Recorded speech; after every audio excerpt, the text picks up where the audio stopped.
Welcome to the Stand on Your Investment podcast, presented by UC Hunting Properties and Expedition Land Management, where professionals from around the country will dive deep into land management strategies, investing in recreational real estate, and all things hunting.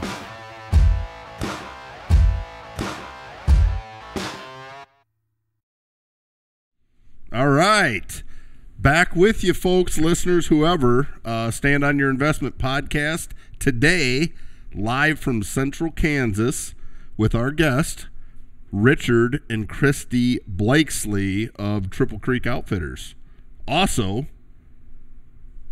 I don't know if I'm going to say this right, but I think one of the newest members of UC Hunting Properties as a land agent, and maybe even a step further, land agent team. I think Kristy and crew run the business, whether it's the outfitting business, their outdoor business with your Polaris dealership, kind of soup to nuts, everything. So obviously Kurt Headington playing moderator today. We got Travis Homily and Chris Van Gerpen, as always, the dream team from UC Hunting Properties.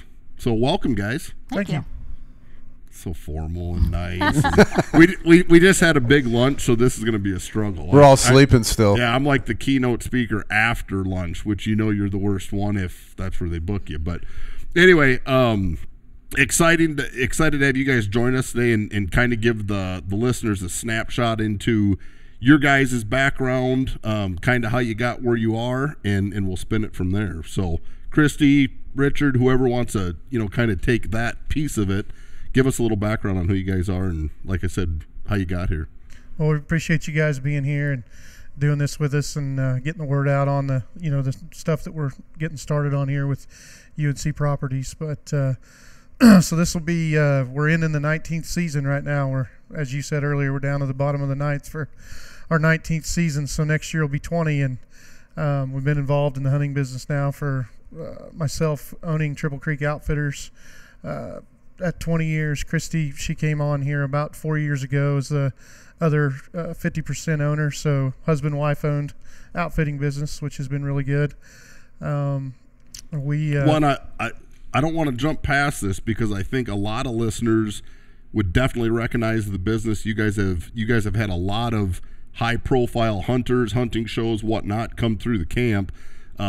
Maybe at least the one that always jumps out to me is the guys from Major League Bow Hunting. They are bow hunter, or right? Bow hunting. Matt Duff, Chipper Jones from Major League Bow Hunter. We've been really blessed to have a 12-year, going on 13-year relationship with them. They started their show with us here in Kansas and still come hunt with us every year. They're a big part of our family. That's awesome. Sorry, I didn't mean to interrupt, but I got thinking about it, and I'm like, people have probably seen or heard Triple Creek on the internet, because inevitably it seems like year in and year out there's a picture or two that trends around of an absolute slob that went down right here where we're sitting. So we've been very blessed over the last several years to, we do a good job of managing our deer herd and our properties, making sure guys are taking quality deer and not too young a deer, and we really strongly encourage you. 5-year-old deer, 4.5-year-old deer, so that we have those caliber deer year in and year out to go out and hunt. Keep that top end. I mean, all of us want to shoot a big buck. Well, I mean, segue back into the spring when, the two of you made one of the hardest decisions probably in the last few years, besides going through COVID and all that other stuff, was we don't have enough turkeys to establish the population. We're shutting down all our turkey hunts. Right. That's you weren't chasing the dollar. You're. No, I asked him a couple times. Are you sure? He was. But you're giving back to the environment that's helping you survive with a great business, and I applaud you for what you did with that. Well, I've looked at this thing, the model of this thing over and over and over. The number of outfitters in the state, the number of non-residents who've come in and bought land.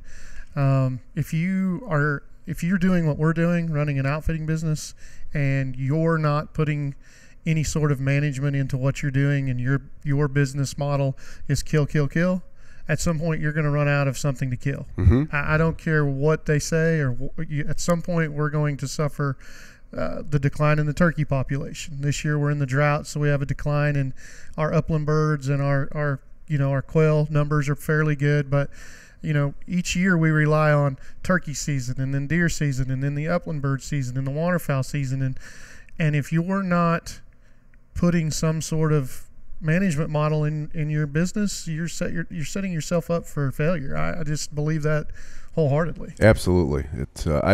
It's it's one of those things that us as landowners and stuff, we manage farms, we look at it at a micro scale.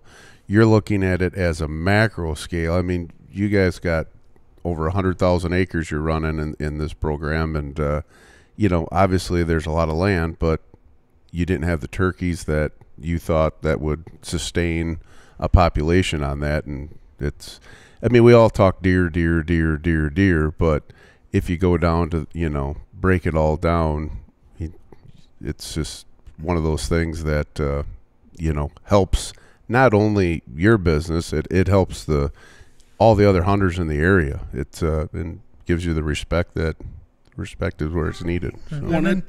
Sorry, Richard, I didn't mean to interrupt you. It's all you. Fire away. Throw in the land value on top of that, right? So we're leasing roughly 35,000 acres.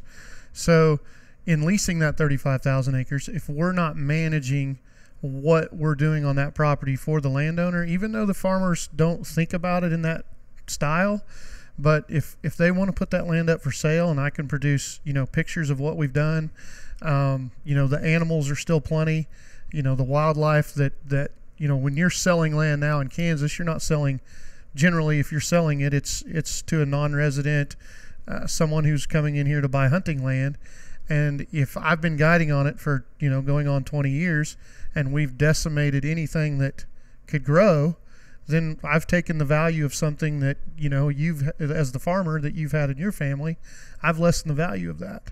And I feel like we've done a really good job of making sure that our landowners, if they come to that point where they want to sell their property based on what we've done, that the value of that should be much higher than it would be just, for other people. Agree. Well, and even you're doing the documentation that every landowner should do forever, right? Because to your point, you guys are building a library of success in what's going on from a management perspective. I'd probably go as far as saying you could tell most of your landowners more about what's going on their property than they know themselves, right? So talk about a value prop down the road. You could point to probably 20 different things on every property you're involved in where improvements were made. And yes, it's to support your guys' outfitting business, but in the long run, you just left it better than you guys found it. And there's a direct correlation with the value or asking price if and when that family ever decides to sell their property. Not to mention, ta-da, Richard sells land. Yeah. So this is kind of a win-win up and down, and I love how you kind of teed that thing up. So sorry, we kind of interrupted you guys on how you got where you're at. I want to know more. Tell us about Richard. Tell us about Kristy. Like I said, everything you guys do is outdoor based, and it's awesome.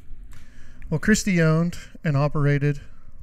I had my own. I had my own hunting business actually up near Great Bend. Okay. And then he had his down in St. John, and we met in 2018 and decided that we were better together than we were apart.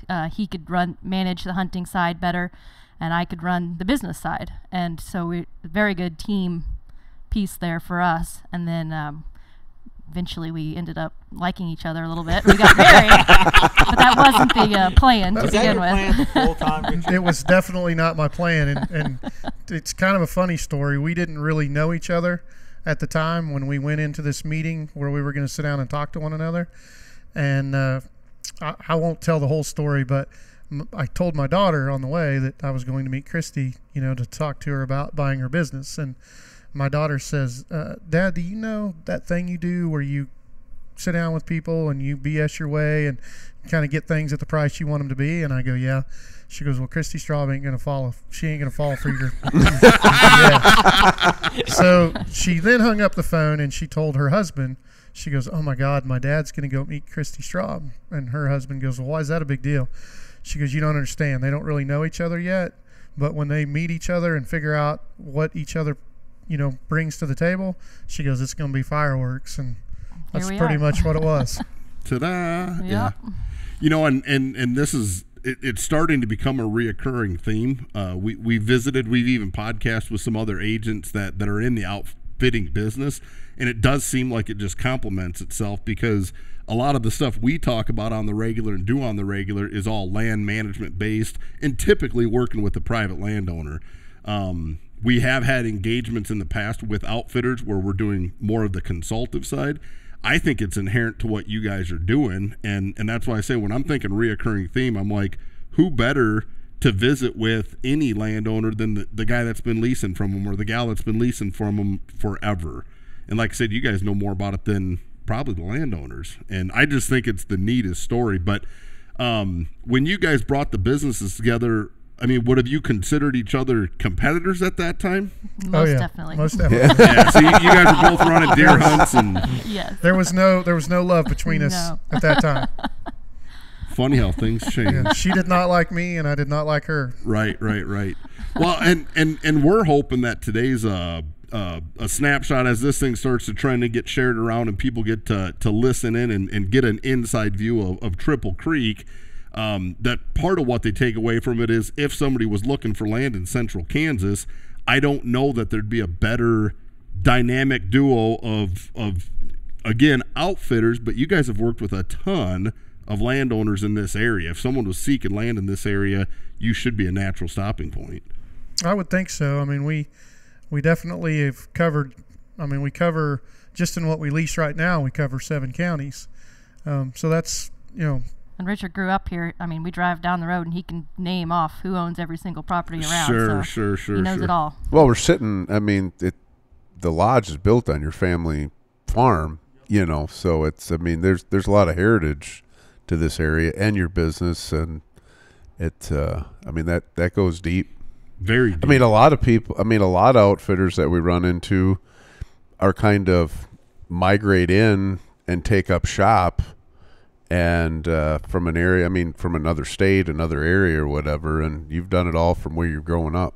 So shifting gears, so appreciate the background and how everything got to where it's at. Give the listeners whatever. I want to know, we talk about management, we talk about, land improvements and managing the herd. Richard, are there some key elements you guys are doing year in and year out to keep that top end the way it is? I mean, it's bigger than just passing deer and letting them get mature. Give us some of your, I guess I don't want your trick bag, but in the same breath, I want to know 20 years is a long time to be successful in this business. Right. A lot of it is picking the right properties, what's being farmed around those properties, but then also understanding, even though you have the alfalfa, the soybeans, the corn around some of these properties, there's still some things that those deer need that they're not getting, whether it's the mineral or just some things that we do, as you said, trick of the trade that we don't necessarily talk about. But we have done a really good job of understanding these animals and figuring them out and what it takes to pull deer from other places to our properties because of what we're doing, inside the property lines that you can't see from the road. Sure. So if you had to attribute, I'm going to say 2 or 3 things to your guys' success as a whole, what is it? One is definitely management. 2 is the personal touch with our clients. I think that's a huge deal. 3 is hard work. 3 is, that's rolling 100%. your sleeves up. Yeah. Right.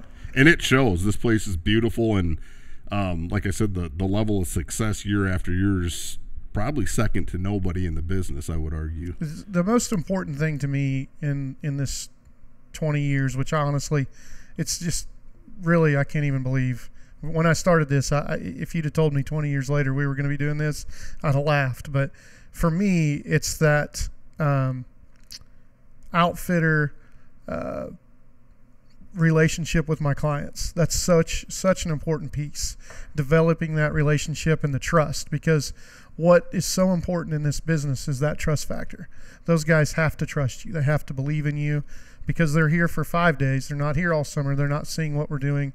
They don't know what we're doing, but they have rebooked with us 85-90% of the time that we've been in business, and that's a lot to say in 20 years. And that all comes from trust. Absolutely. And success. I mean, the trust leads to the success, but it's a pretty cool story. So, because how long is your longest client? Have you had somebody from year one to between the two of you, do you have some his is longer than mine, but it'd probably be John, wouldn't it? John, our longest running clients, John Dawson, and I think we talked this year, it was 17 of the 20.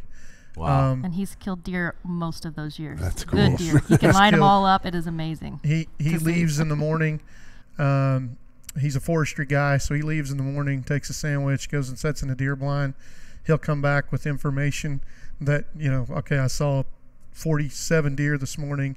I saw 18 bucks and 25 doe. And I mean, he knows what's going on out there, and he's waiting for the right buck. And, he's also a guy, when I talked about trust, and this is a very good example of that, is I will sit at the table with 12 of you here deer hunting, and I'll say, hey, this afternoon we got a kind of a light rain coming in. I've got a couple of deer on camera that are really big that I only see in daylight times in a light rain. Somebody should go set up in this, and I don't have a box blind there. It's just a tripod stand, or it's a ladder stand, or it might just be a bucket, on the ground. Sure. But I'll say to the whole group, I'll say, hey, I got this deer, and today's the day we need to go kill him. Not one person will volunteer.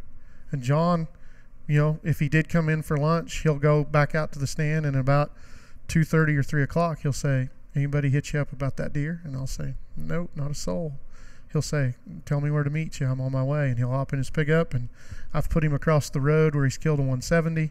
I put him down the road 4 miles here where he killed a 180. And it's just that he listens, and he believes in what I'm selling him, and he goes out and performs. When we follow you, I think all of us collectively follow you, on social media and whatnot. It's fun to see the updates and the season kind of progress. And the one thing that's always jumped out at me is you guys do a great job documenting not just the kill and how big the deer is or whatever, or how many ducks got shot. You really tell the story, and a lot of times there's a pretty neat story behind a said deer. Maybe it's a client, that's had multiple encounters. Maybe it's something that you're doing very unorthodox to get closer. And I've enjoyed it. So I guess the one thing I did want to ask is there a hunt that stands out in your mind as maybe your favorite as the outfitter, on whether it's circumstance or whatever? I guess, is there one that just jumps out at you like, this was awesome, and here's how it went down? I'd like to tell you, a story of there are a couple that jump out in my mind, and I'd like to tell you the story about a giant deer. But here's the story I'm going to tell you, and it happened this year, and it almost makes me a little emotional. So we get some Kleenex. Kleenex, yeah. So Kleenex. If I tear up, just please. I know Bill Eberhardt's here somewhere. Just don't be letting him make fun of me. So, Yeah.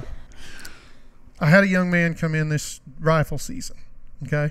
And I hadn't been guiding him. My other guy, Dan Renfro, had been guiding him, and he was real quiet. He didn't talk a lot. He came here with another gentleman. And gosh, I'm just new this year. He was new this year, and I'm at a total loss at the moment of his name, and he wouldn't want me to say it anyway. But he went to a stand, and basically he shot what I would say was the wrong deer. Okay. He got a little excited, first time in Kansas, and he shot the wrong deer. And Dan called me before I went to pick him up, and he goes, Richard, he feels like he shot the wrong deer, and he's really worried that you're going to be mad. I said, no problem. I'll take care of it. And Dan said, Richard, I need you to handle this delicately. You don't know his story, so I just want you to, handle this situation the best you can. So I got there, and it was the one thing that I hate to see shot the most. It was a young 10-pointer. And so anyway, I got there. He was super excited, and I was excited for him. It was his first time he'd ever traveled anywhere out of state of Louisiana to go hunting. And so anyway, we took pictures of the deer. We loaded the deer, and we got in the truck, and he took a deep breath, and he goes, I know that you're not happy with me. And I said, well, I said, we talked about that at the beginning of the week, that these are the kind of deer that we don't want to shoot because, this deer has the potential, especially on this property, to, to be one of our big deer. And so if I was honest with you, no, I'm not happy. But I said, you know what, we're not going to worry about it today. I said, you've been here all week and I haven't really got to know you, so I want you to tell me your story. Tell me where you come from and, talk to me a little bit. Sure. And so he proceeded to tell me that 3 years prior to this year, that for the last 7 years he had lived on the streets. He was addicted to drugs and alcohol. He was homeless. He lived from, back alley to back alley searching for his next meal. And take your time, man. He woke up one morning and decided that he needed to change his life. So he went to the local drug and rehab center and checked himself in. And he went through a year of being dried out and going through that. And through that program, which is also a program that's ran by another person, which I didn't know this until that evening. It's also ran by another man who comes and hunts with us through his church organization, where they put up the money through this church organization to help these people off the streets. And so anyway, he went through that organization, he went through the drug and rehab deal. Sure. And then he got into this on the job study deal that this church promotes. And so it's Bible study, it's work, it's Bible study, it's work, it's getting in touch with God. And so anyway, he went through this program for a year and a half, working for a landscaper. And at the end of the year and a half, he had decided that he had overcome his demons, went out, got a loan at an ungodly interest rate, y'all. I mean, if you could imagine. Yeah. He somehow came up with the money. He bought his own truck. He bought his own lawn mowing business, or lawn mowers, started his own landscaping business. When he left to come here, he owned 5 trucks. Wow. And he had 6 employees, and he said life was as good as it had ever been. And so I tried to get through that. It's tough for me to talk about. But I always tell everybody in the business that we do, and Kristy's heard me say it for a long time, I've never made Triple Creek Outfitters about making money. I've never made it about making money. The money really through the whole thing is probably the least important to me. The relationship that we've built with people and the places that we've got to go, the places that you and I have been. And the people you've met in this story. Yeah. The baseball players, the singers, but just the regular people that we've met through doing Triple Creek Outfitters. I don't know the dollar value on that, but it's priceless. Yeah.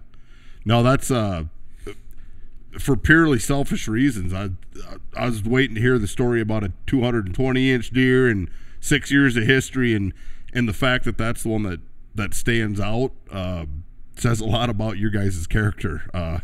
Because you could talk stories about big deer all day long. We kill, 180s and 190s year in and year out and have for the last 10, 15 years. But the stories of the people and where they come from, that interests me more a lot of times than the success of our kills. Sure. It's just a wonderful, people save, all year to come here. It's their one trip, a lot of these guys. And I think it's a special place that we have, and I love to get to know these guys. That's awesome. I'm almost speechless, and that does not happen to me. I mean, we all go to camp. I mean, go to an outfitter, whether it's duck hunting, deer hunting, whatever, elk hunting, to shoot our next trophy. But deep down inside, you're paying and going there for the atmosphere, the stories of everybody else, to make it hunt. Most of us have land and that we can go hunt and, be selfish and, not tell anybody about it. But it's bringing traditions back into play is why I go and, travel around the United States, and, this year going into Canada. Hunting is for those traditions with friends and meeting new friends. And so I could just only imagine what the two of you have went through. Those guys become family. Oh, I mean, my girls know them and look forward to seeing them every year. And yeah, no, that's cool. Special. It really is. It actually makes me kind of sit and reminisce. I mean, we're doing a podcast, and I think about it because I do think even in it, whether you're on private ground or hunting with an outfitter, I don't really care, because at the end of the day, it is about passing the tradition along, keeping it alive, and the camaraderie that goes with this. I mean, this is a lot of fun, and we've traveled extensively hunting, and we all hunt extensively for ourselves at home or on our own dirt. But the reality is, why are we really doing it? I mean, is it truly about the big antlers, or is it about the people? And that story kind of makes me even reflect and go, no, it's about the people. It's about the connections, the network, all of this. Well, it's awesome. The other thing, Kurt, is, we're on the Jackie Bushman channel, or we're on the Jackie Bushman show. We're on Headhunters Television. We're on the Major League Bowhunter show. People see us, and Kristy gets all these phone calls, and you don't know. When you get the new clients in, you don't know their story. You don't know, where they've come from. Like we have a lot of these other guys that we've met and got to know over the years. So that goes back to the next thing, right? So we talk about, what is it, the last 2-3 years we've talked about, okay, we're going to put a 140, 145 minimum on it, and we're going to charge if you shoot anything under 145. Okay, but here's the other thing that I think about, right? I would love to go on an elk hunt, right? I don't have time to go. It's expensive, right? I'd be happy to shoot, an elk. An elk, yeah. Just an elk, right? So that brings me to what I'm going to say, which is, this is a trophy to one guy. This could be a trophy to another guy. What if I don't let this guy who's seen us on television come here, and this is his once-in-a-lifetime hunting trip that him and his wife have, especially in this day and age with things the way they are, he comes here and I don't give him a chance to take a trophy home that maybe isn't what we think is a trophy, but it's definitely what he thinks is a trophy. Might be the biggest deer he's ever seen. Right. So then who am I, right? So then I battle with those things. It's a weird balancing act for sure. I mean, I applaud you guys for doing it and doing it at this level and that long, because I get it. Like, that even tugs at my heartstrings a little bit, and I'm pretty adamant on big mature deer, the ones we should all be hunting. Well, but I agree. But at the end of the day, people live in states where, if they see a 135, a 138, a 140, that's the biggest deer they may ever see in their lives, and we forget that. Right. When we come from the Midwest states where, seeing 160s and 170s and 180s is, not uncommon. I mean, that's a average day for us. So then you got to put yourself in that shoes a little bit. Absolutely, and it's hard too, right? You grew up in some of the best deer country. Everyone sitting at this table did, really. Different parts of the country, but the same concept applies. So I think of it too. It makes me think of something, because Chris comes from north central Iowa. Arguably, I didn't have a deer when I grew up. Yeah, I mean, we really didn't have anything. I pheasant hunted and I duck hunted, dogs, the whole night. And you do a ton of that. Oh, it's my favorite. So that's why I didn't really start deer hunting until I was 20. I'm like, I moved to a part of the state where they didn't really have pheasants and ducks, and now I'm like, okay, what do you do now? So he's been hunting for 5 years, deer? Yeah, 5, 6. I mean, I'm a little older. Oh, it was just your birthday, yeah. So now it was like one of those things. It's like, okay, I still want to be outside. I still want to, go hunting with people and things like that. But what am I going to hunt here? It's like, okay, deer here. This is what guys do in the northeast corner of Iowa. It's deer country. Well, I don't want to gun hunt them. I need time. So I'm like, well, I better have this thing called archery. I should maybe try that. And once again, that was more.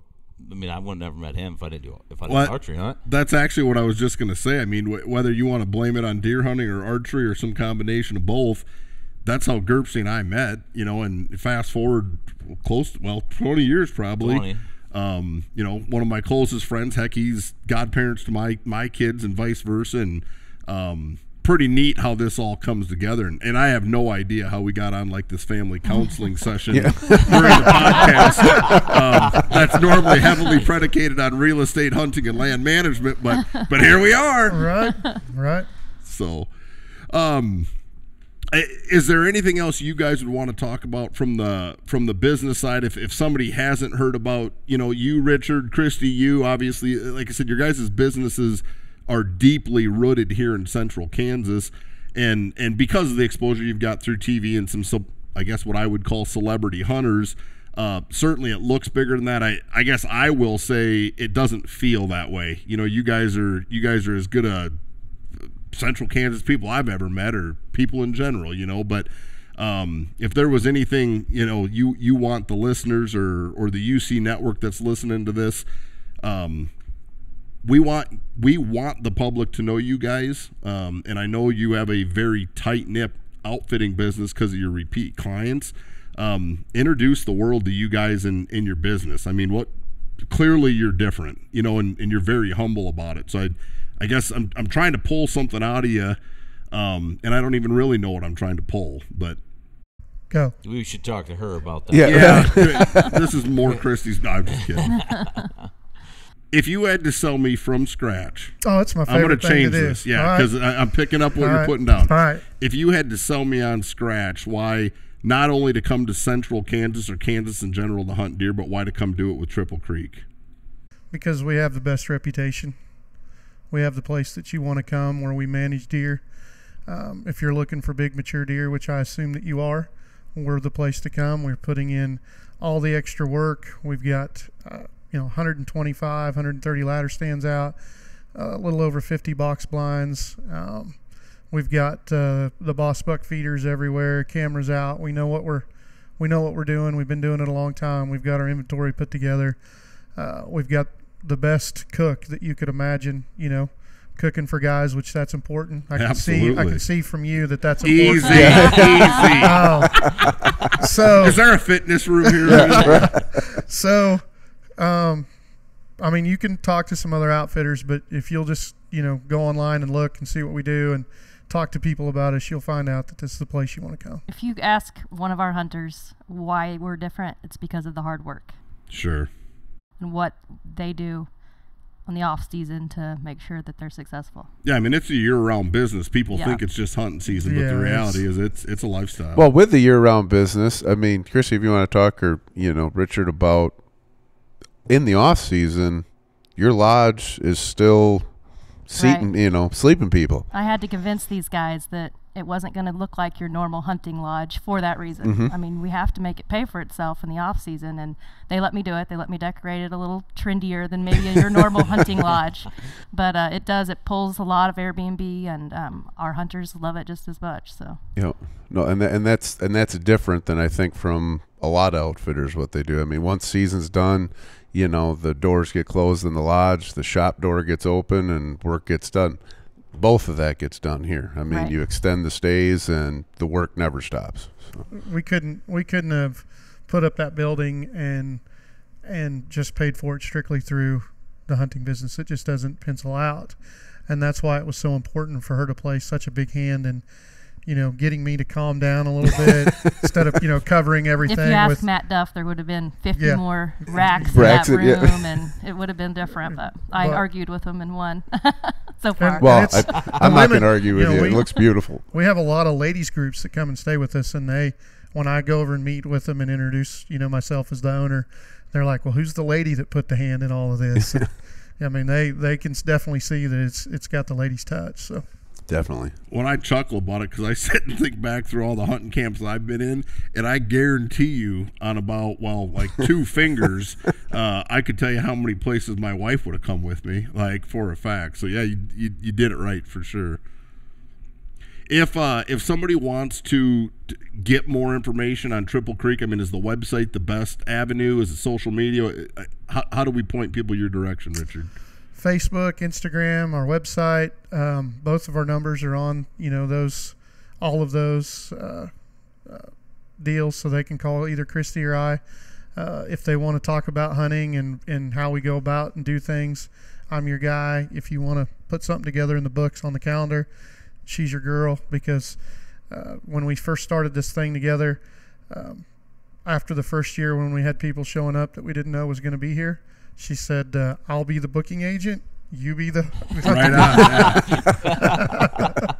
She seems way more pleasant, too. I So think I'd way rather work with Kristy. Went from a spiral notebook and sticky notes to an Excel spreadsheet is kind of the way it went to. Every once in a while, I'll still screw up, and he lets me have it. Oh, He forgets what it used to be like. The first year we did it together, I'd be mowing. I had a mowing business, had a deer blind business where we manufactured the deer blinds, and I remember that. Yeah. And so I'd be getting phone calls. I'd be like, "Yep," and then we'd have, 10 hunters. We're going to be first week of bow season. Well, 13 might show up. Right. And Kristy's like, where are these other 3?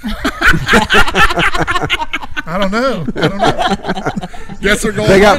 Oh yeah, They I got told him money? They could just come along. Are you going to tell me this? That's a funny Surprise. story. That's a funny story. Well, good enough, guys. We appreciate you joining us today. Again, I'm going to say it. I'm going to reiterate it.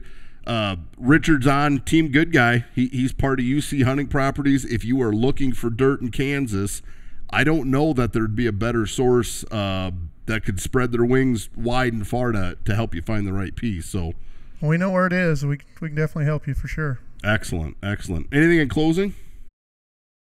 I just want to come here and hunt. Nah, me too. I'm looking at that horn licking my chops. Well, Pretty full. she'll take your deposit. She'll take your deposit. Yeah. She'll take your deposit. Excellent. Well, thanks, guys. Appreciate Thank it. you. Thank you for watching this episode of the Stand on Your Investment podcast presented by UC Hunting Properties and Expedition Land Management.